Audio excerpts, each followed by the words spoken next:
Dans la tradition islamique, une épreuve n'est jamais un simple obstacle déposé au hasard sur le chemin d'un croyant. Elle représente un événement qui révèle la relation réelle qu'une personne entretient avec Allah, que ce soit dans sa patience, dans sa constance ou dans sa sincérité. Le croyant parle souvent d'épreuve, mais beaucoup ignorent ce que ce terme recouvre réellement. Une situation où Allah met en lumière ce qui doit être corrigé, renforcé ou purifié dans la vie de l'individu.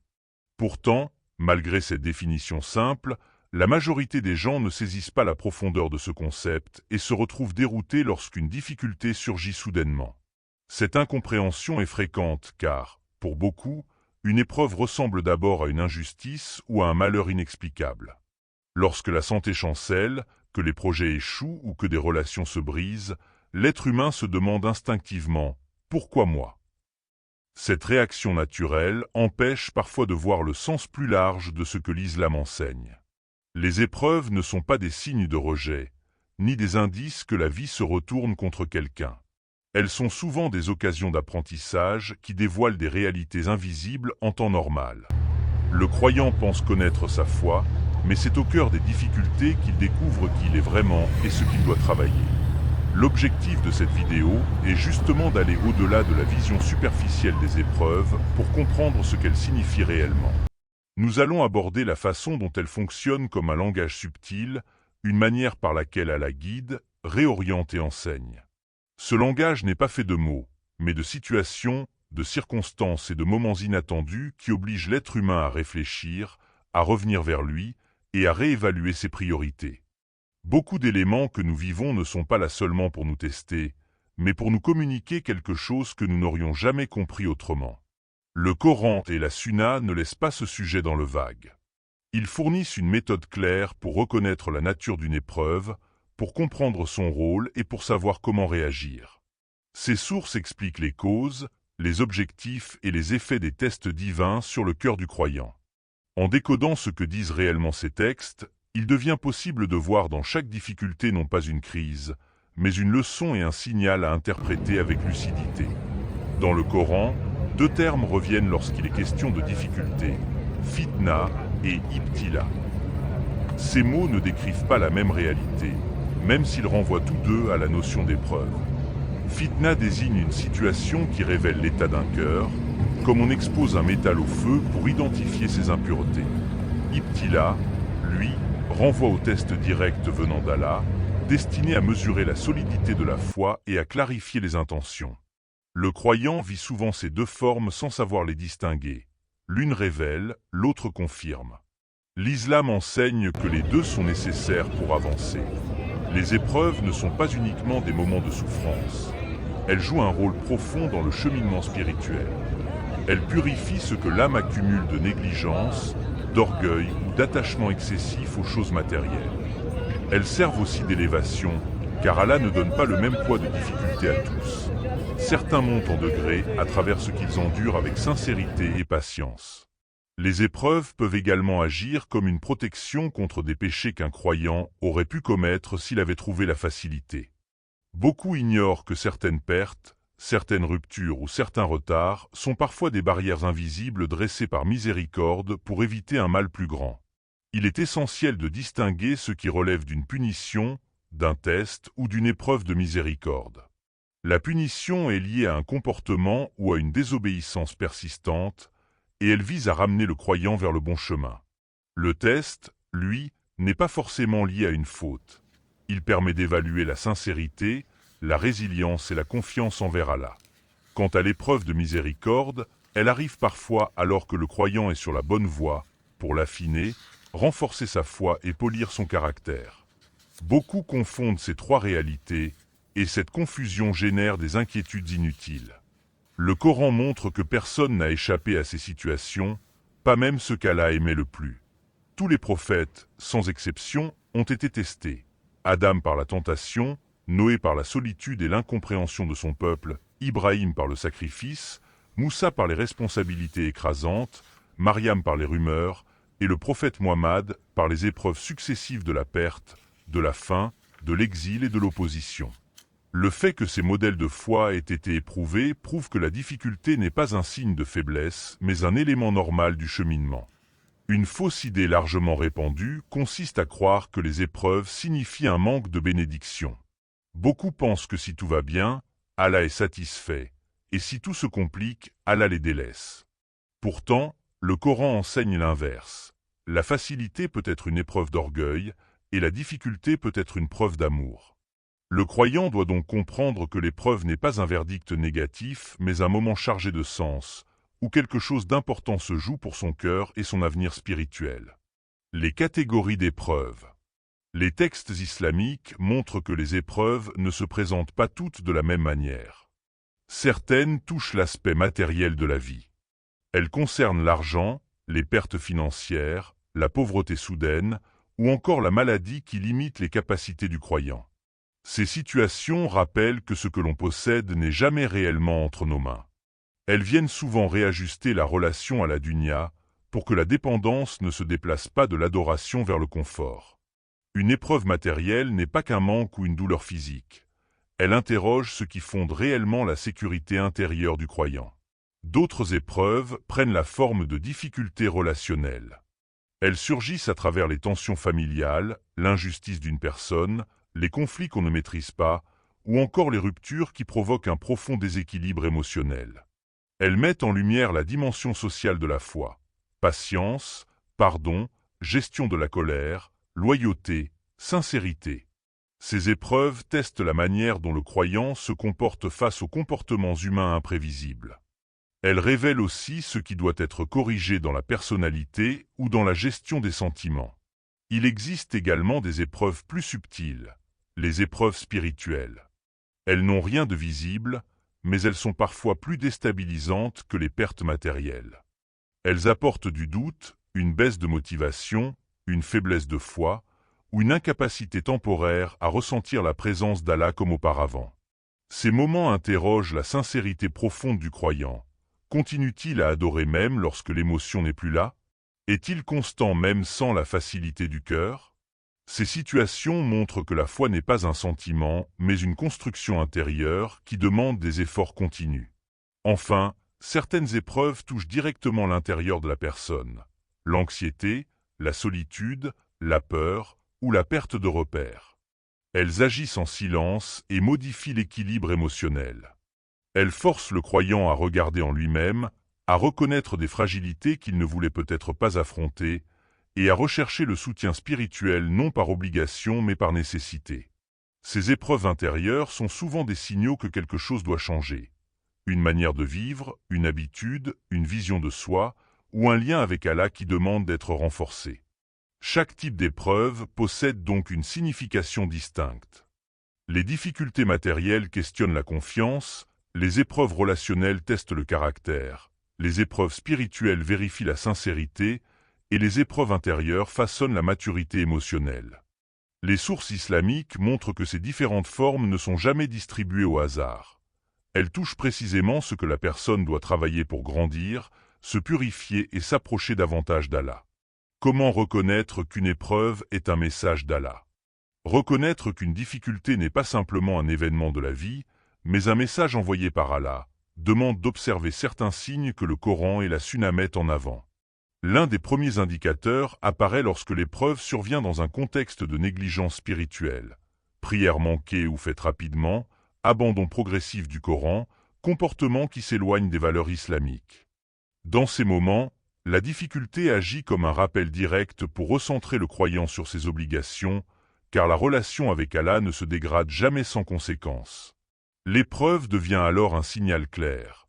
Il est temps de revenir à ce qui a été délaissé. Certaines difficultés ne sont pas liées à une faute précise, mais servent à réorienter la personne. Allah peut placer un obstacle pour détourner quelqu'un d'un chemin qui aurait entraîné un mal futur. Un projet qui échoue, une opportunité qui disparaît ou une relation qui s'arrête brusquement peuvent sembler injustes, mais ils correspondent parfois à une direction que la personne n'aurait jamais quittée par elle-même. Le message dans ces situations est souvent « ce n'est pas là que tu dois aller ». Sans cet arrêt brutal, le croyant n'envisagerait jamais une autre voie. Il est nécessaire de distinguer ce qui relève d'un message et ce qui relève d'une punition. Une punition surgit lorsque la personne persiste dans une mauvaise action malgré les rappels, comme si une barrière était posée pour qu'elle comprenne la gravité de son comportement. Le message, lui, n'a pas pour but de sanctionner, mais d'attirer l'attention, de faire réfléchir et d'encourager le retour vers la voie droite. Les deux peuvent se ressembler extérieurement, mais ils diffèrent dans leur intention divine. La punition corrige une faute, le message corrige une direction. La capacité à interpréter correctement ces signes dépend largement de la taqwa, la conscience d'Allah. Une personne qui garde son cœur vivant, qui surveille ses actions, qui s'interroge régulièrement sur son comportement, comprend plus facilement le sens profond de ce qu'elle traverse. La taqwa agit comme une lumière intérieure qui permet d'éviter les conclusions hâtives. Sans cette conscience, les épreuves sont perçues comme des injustices. Avec elles deviennent des indications qui orientent le croyant vers ce qu'il doit améliorer. Un exemple concret illustre ce mécanisme. Lorsqu'une personne traverse une période de négligence, prières abandonnées, oubli de la gratitude, fréquentation qui l'éloigne d'Allah, il arrive qu'un problème soudain survienne. Une dispute, une perte, une maladie légère ou un échec inattendu. Cette secousse n'est pas nécessairement une punition sévère. Elle ressemble davantage à une alarme spirituelle. Elle intervient précisément pour pousser la personne à se poser la question qu'elle évitait. Où suis-je en train d'aller? Lorsque quelqu'un comprend ce lien, l'épreuve prend sens et devient un point de départ pour un changement réel, guidé par Allah. Ce qu'Allah veut enseigner à travers les épreuves. L'un des premiers enseignements qu'Allah transmet à travers les épreuves est la patience active, appelée sabre. Contrairement à l'idée de simplement supporter la douleur, ce sabre consiste à agir correctement même lorsque tout semble bloqué. C'est la capacité de rester discipliné dans les actes d'adoration, de contrôler ses réactions et de maintenir le bien malgré la pression. Les difficultés montrent si le croyant est capable de rester stable, de faire les bons choix et de ne pas laisser l'émotion dicter le comportement. Le sabre n'est pas passif. Il est une réponse maîtrisée, lucide et volontaire face à ce que l'on ne contrôle pas. L'épreuve enseigne aussi la reliance totale à Allah, le tawakkul. Quand les solutions humaines échouent, quand les projets s'effondrent, quand les efforts ne suffisent plus, la personne comprend que son destin n'est pas entre les mains des circonstances. Cette reliance n'est pas un abandon sans action, mais la certitude que les résultats ne dépendent jamais uniquement de l'intelligence, de l'argent ou du réseau. Les épreuves deviennent alors des moments où la foi apprend à respirer autrement, où la confiance dépasse les calculs, et où l'âme comprend que la sécurité véritable provient de celui qui contrôle tout. Beaucoup découvrent également, à travers les difficultés, la nécessité du détachement matériel. Tant que tout fonctionne normalement, l'être humain s'accroche à la santé, à l'argent, au projet et au plaisir comme si ces éléments étaient permanents. Les épreuves rappellent que rien n'est stable. Une perte, un retard ou une chute oblige le cœur à repositionner ses priorités. Ce détachement ne signifie pas abandonner la dunya, mais reconnaître qu'elle n'est pas la base de la paix intérieure. Allah utilise parfois la fragilité de ce monde pour montrer aux croyants qu'il s'est accroché trop fort à ce qui ne dure pas. Au cœur de la difficulté, il y a aussi la purification intérieure. Les épreuves grattent là où le cœur cache des choses. Fierté, colère, égoïsme, rancune, jalousie, dépendance au regard des autres. Beaucoup de traits invisibles se révèlent uniquement dans la pression. Quand la vie est confortable, ces défauts restent enfouis, mais dès que quelque chose se complique, ils apparaissent. Cette révélation n'est pas un accident. Elle permet au croyant de voir ce qu'il doit purifier pour avancer. Une épreuve peut être le miroir brutal que l'on refusait de regarder. L'un des enseignements les plus puissants est l'humilité. L'être humain a parfois l'illusion de maîtriser son existence, mais l'épreuve repositionne l'âme devant Allah. Elle rappelle que la force, la réussite et le contrôle ne viennent pas de nous. Ce rappel n'humilie pas pour détruire, mais pour réaligner la personne avec sa réalité de serviteur. L'humilité née de l'épreuve libère du besoin de prouver, de se comparer ou de forcer le destin. Elle installe une posture intérieure plus vraie, plus simple, plus proche d'Allah. Enfin, les épreuves révèlent qui l'on est réellement. Lorsque tout se complique, le masque tombe. La réaction instinctive, la parole prononcée, le comportement dans le stress ou la solitude montrent la vérité du cœur. On découvre sa force, mais aussi sa fragilité. Ces moments deviennent une opportunité unique d'apprendre sur soi-même, de comprendre ses limites et de voir ce qu'Allah veut transformer en profondeur. Comment réagir correctement face à une épreuve? Face à l'épreuve, l'islam n'appelle ni au déni ni à l'effondrement, mais à une réaction équilibrée, profondément humaine, guidée par la sunna. Le prophète a traversé la perte, la peur, la trahison, la faim et la solitude, et il nous a laissé un modèle précis de la manière d'affronter la difficulté. Les actes concrets recommandés dans la sunna dès qu'une épreuve survient, la première action enseignée est de revenir immédiatement à la prière. 2 unités pour chercher l'apaisement et la clarté. Viennent ensuite les invocations, la lecture du Coran, en particulier la sourate Al-Baqarah, qui repousse les ténèbres, et la multiplication des œuvres discrètes. Aumône, aide aux autres, réconciliation. Le prophète rappelait que l'aumône éteint la colère du Seigneur, et qu'aucun acte n'accélère autant la délivrance que le fait de soulager quelqu'un dans la détresse. Les invocations authentiques en période de difficulté parmi les plus puissantes, il enseignait « Ô vivant, ô immuable, par ta miséricorde je cherche secours. Il n'y a de force ni de puissance qu'en Allah. Seigneur, je suis ton serviteur, si tu ne m'aides pas, je serai perdu. » Ces paroles ne sont pas de simples formules. Elles recentrent le cœur, brisent l'illusion du contrôle et ouvrent la porte à la sérénité. La gestion émotionnelle permise en islam et l'islam n'interdit pas de ressentir. Le prophète a pleuré son fils Ibrahim, il a été attristé par les pertes et blessé par les offenses. Pleurer n'est pas un manque de foi. Se plaindre à Allah est même un acte d'adoration, comme Youssouf et Aïyoub, paix sur eux, l'ont fait. Ce qui est interdit, c'est la plainte contre Allah, la colère injustifiée, la révolte ou les paroles de désespoir. Les émotions sont permises, mais elles doivent rester sous la lumière du tawhid. La méthode en 3 étapes, accepter, agir, patienter, accepter, ce n'est pas aimer l'épreuve. C'est reconnaître qu'elle vient d'un Seigneur sage. Agir, c'est prendre toutes les causes possibles. Soins, démarche, réflexion, conseil. L'islam n'appelle jamais à l'immobilisme. Patienter, c'est tenir le cœur droit, refuser l'amertume, rester confiant même si la délivrance tarde. La patience n'est pas une inaction, mais une endurance lumineuse. Les erreurs à éviter le désespoir, car il ferme la porte à la miséricorde. Accuser Allah d'injustice, car c'est une atteinte directe au tawhid. Abandonner les obligations. Prière, aumône, moralité. L'épreuve est un test, pas une excuse pour se relâcher. Se couper des autres, se replier sur soi, ou chercher des solutions interdites. Charlatanisme, colère, actes impulsifs. L'épreuve révèle le cœur.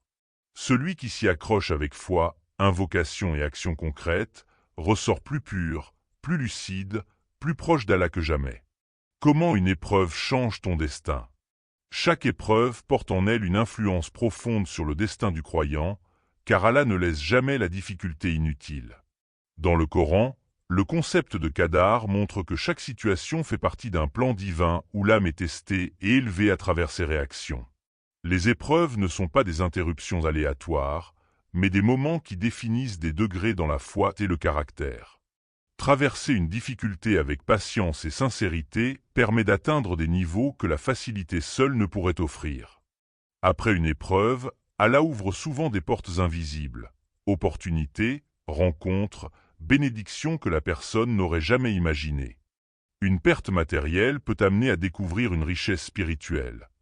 Un échec apparent peut devenir le début d'une réussite plus grande et alignée avec le destin souhaité par Allah. Ces changements sont subtils, mais ils réorientent la vie et font croître l'âme de façon durable. Les épreuves agissent aussi comme des purificateurs invisibles. Elles protègent contre des malheurs potentiels, effacent des péchés et augmentent les récompenses futures. Chaque difficulté traversée avec patience devient une occasion de rapprocher le croyant d'Allah. Même si la souffrance semble inutile sur le moment, elle a souvent un impact qui dépasse ce que l'on peut percevoir. Le principe fondamental reste « si Allah t'éprouve, c'est qu'il veut t'entendre l'appeler ». L'épreuve est donc un moyen divin de dialogue intime, un signal pour revenir vers lui avec humilité, sincérité et confiance. Comprendre cela transforme la vision des épreuves. Elles ne sont plus seulement un obstacle, mais un instrument de purification, de guidance et de transformation profonde dans le destin du croyant. Conclusion motivante. Derrière chaque épreuve se cache une pédagogie divine. Les difficultés ne sont jamais gratuites. Elles visent à purifier le cœur, renforcer la foi et orienter l'âme vers ce qui est juste. Chaque moment de souffrance peut devenir un rappel, un guide invisible qui pousse à se rapprocher d'Allah. Le croyant est invité à reconsidérer ses propres épreuves comme des opportunités, à les regarder non pas comme des obstacles, mais comme des instruments de croissance spirituelle. Patience, constance dans la prière, méditation sur le Coran et reliance sincère Allah permettent de traverser chaque situation avec force et lucidité. Celui qui comprend cela voit sa vie transformée, son destin guidé et son cœur apaisé, même au milieu des tempêtes.